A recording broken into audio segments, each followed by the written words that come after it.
आलं आणि व्यासपीठावरच मांडले की काय बोलू आणि काय नाही असं. आज सर्वात पहिल्यांदा महाराष्ट्राच्या जनतेचे मी शतशः आभार मानतो. मागच्या वर्षी आजच्याच दिवशी मी शपथ घेतली होती. महाराष्ट्राच्या जनतेनं आमच्या महायुतीला प्रचंड मोठा आशीर्वाद दिला आणि 232 जागा आम्हाला मिळाल्या.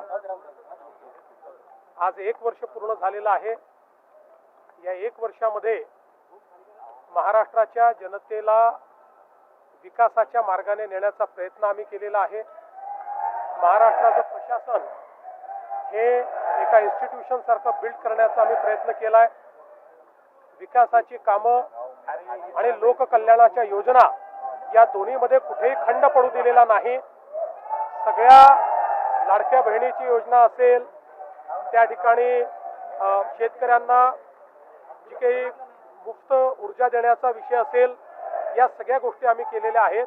आणि त्यातच आज आपण सगळ्यांनी बघितलं, आम्ही विश्वविक्रम देखील केलेला आहे. सौर कृषी पंपांमध्ये जी शेतकऱ्यांची लाईफलाईन आहे, शेतीची लाईफलाईन आहे, आज आपण एका महिन्यामध्ये 45,911 पंप लावून गिनीज बुक ऑफ वर्ल्ड रेकॉर्डमध्ये गेलो आहे. आणि सगळ्यात महत्त्वाचं, देशामध्ये 9 लाख पंप लागले, त्यातले 7 लाख पंप एकट्या महाराष्ट्राने लावलेले आहेत. आपण शेतकऱ्यांसोबतचं आमचं इंटरॅक्शन देखील बघितलं. शेतकऱ्यांना दिवसा वीज मिळते आहे, मोफत वीज मिळते. त्यामुळे शेतकऱ्यांमध्ये एक त्या बाबतीत अतिशय समाधान आहे. आणि त्याचसोबत आमची जी कृषी सौर वाहिनीची जी योजना आहे, तीही पुढच्या वर्षीच्या डिसेंबरपर्यंत आम्ही पूर्ण करू. आणि मग महाराष्ट्र पहिलं राज्य असेल की जे शेतकऱ्यांना दिवसा वीज देतं आणि ती सौर वीज देतं.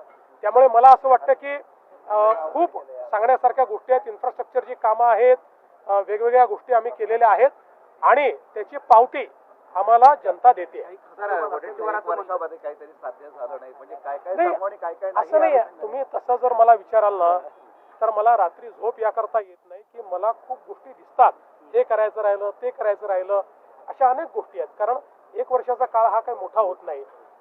त्यामुळे निश्चितपणे खंत नाही आहे, पण एक मला असं वाटतं की उत्सुकता आहे किंवा एक अशी भावना आहे की बाबा अनेक गोष्टी आता करायच्या, त्या आम्ही करू. वडेट्टीवार असं म्हणतायत की श्वेतपत्रिका काढा, म्हणजे 1 वर्षाच्या कामाची श्वेतपत्रिका. कोण? वडेट्टीवार. असं आहे, आजचा चांगला दिवस आहे, मी कोणावरही काही बोलणार नाही. पण मला हे माहिती आहे की नेहमी त्यांच्या सगळ्यांच्या मनामध्ये एक खदखद असते की हे लोक इतकं करू शकले तर आम्ही का करू शकलो नाही.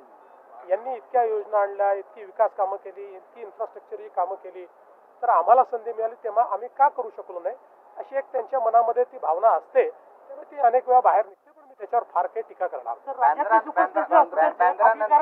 बांद्रानंतर जी युनियन आहे त्यात शिवसेना आणि भाजपाची आता वरळीमध्ये तणाव सुरू आहे. हॉटेलमध्ये शिवसैनिक वगैरे घुसलेत, अशी मोठा राडा सुरू आहे सध्या.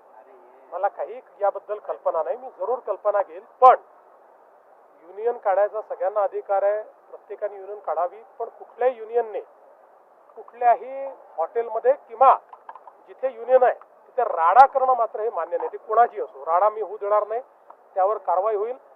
युनियन कशाकरता काढायची, तर कामगारांच्या हिताकरता काढायची. पण त्या ठिकाणी जर आस्थापना बंद करणे, तिथे राडा करणे असं होत असेल तर त्याच्यावर कारवाई होईल. राज्यातल्या सुपर स्पेशालिटी हॉस्पिटलचं खासगीकरण केलं जाते, पीपीपी केली जाते.